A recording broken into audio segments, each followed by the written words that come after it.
Hello everyone and welcome.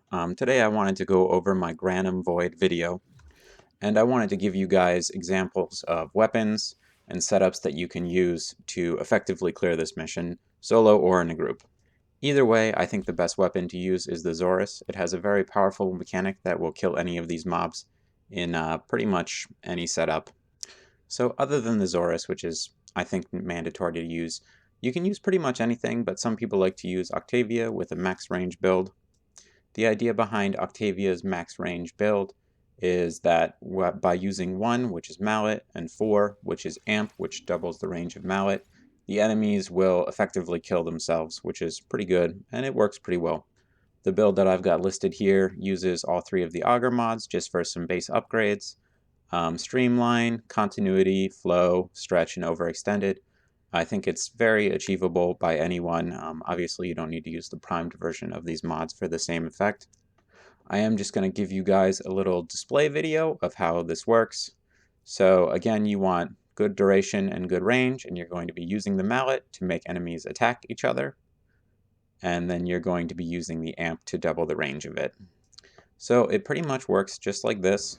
You just throw down the mallet in one spot, hit 4 for the amp to double the range, and the enemies will basically kill themselves. You can see me doing a little bit of melee here, and the Zorus melee explosion is also really good for killing out packs of these enemies.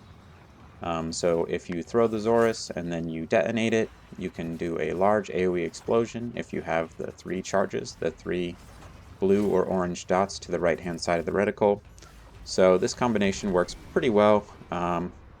I didn't pick up any time crystals here, but I did free the 3 guys, and you can see it was 2 minutes for 87 kills. So it's pretty quick. Another one of the setups that people are using right now is going to be Mesa and the regulators.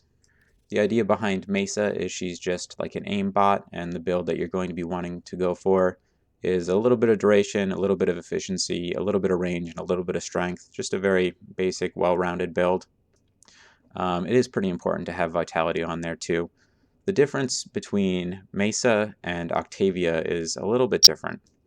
Octavia is a very safe build for this farm, and when you use Octavia, the enemies don't attack you.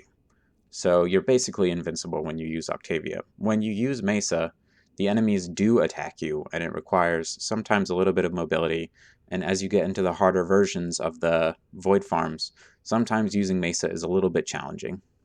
You can see here I just have a couple different builds for the regulators. I have one build that's heat, and I have one build that's gas. You don't have to use prime mods.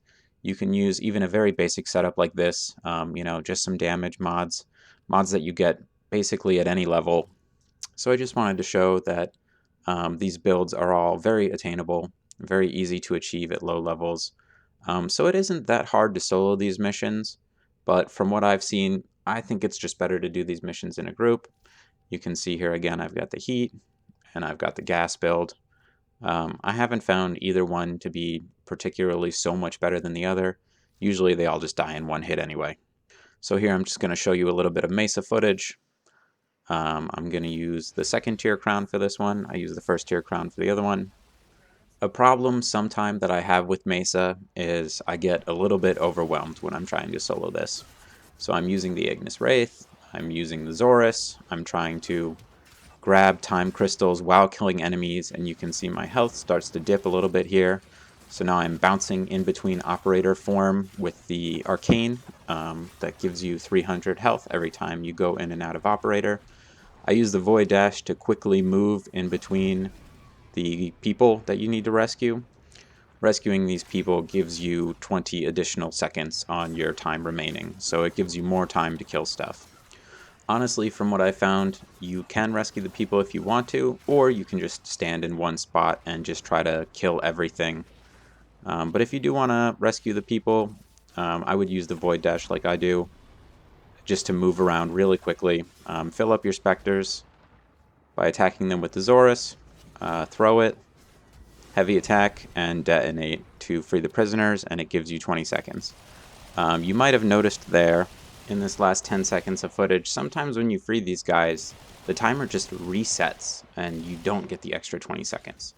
Honestly, I don't think it's worthwhile to free these guys. If you're close to one and you have the charge built up and you need time, go ahead and free them. Honestly, I think the best thing to do is just focus on getting the kills that you need and then just get out of the mission. And if you need extra time, just aim for these little triangle things instead. I find that the easiest way to kill these guys, just build up charge with the Zorus, throw out the Zorus, and then use the heavy attack.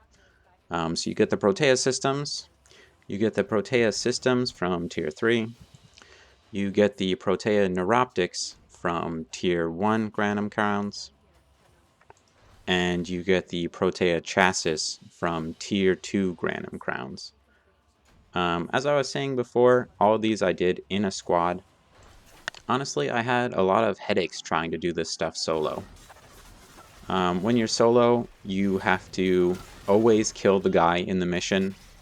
Sometimes this can be a little bit annoying because these guys have some weird health damage reduction, and even really strong weapons don't seem to kill them that fast. Plus, there's always the time investment of you just waiting for these people to spawn and then picking up the coin and then starting the next mission, as opposed to just going mission after mission.